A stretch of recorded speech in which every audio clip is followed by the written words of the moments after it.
So in the old days, relays were big things like this that had their labels on them, very clean. CEAM relays used a giant coil in them, similar to this.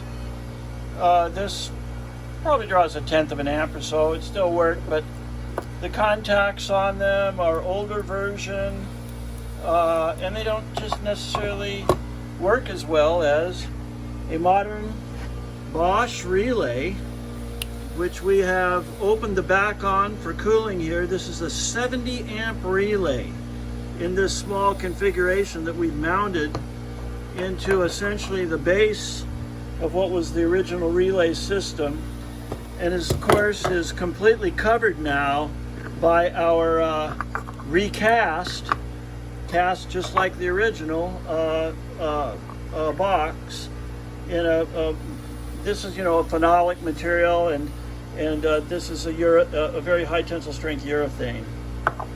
So we don't have the ability to test this here actually on 70 amps. We're just going to show that it basically works.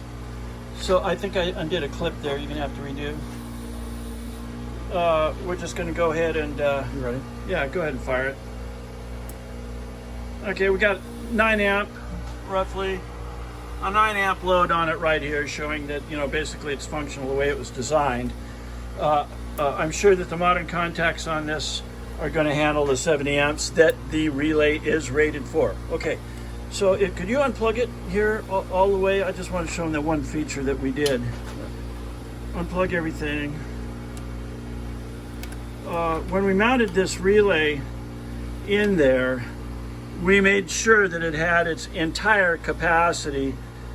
These are the load carrying Spade lug terminals. We use Spade lug terminals so that you can actually unplug and put in a new relay if you wanted to.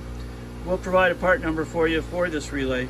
And then we're also providing these large diameter, I can't pull them off with one hand, but these large diameter Spade lugs that you'll be able to solder onto the vehicle's lines and have a very substantial, clean hookup that's totally capable of carrying the current load. Originally, it was a 60 amp relay, and they had Spade lug terminals for the main power outputs, just like these two activator, the little 1/4 inch Spades. I mean, that's really the hourglass in the system. These things are beefy. So, relay problem solved. Thank you.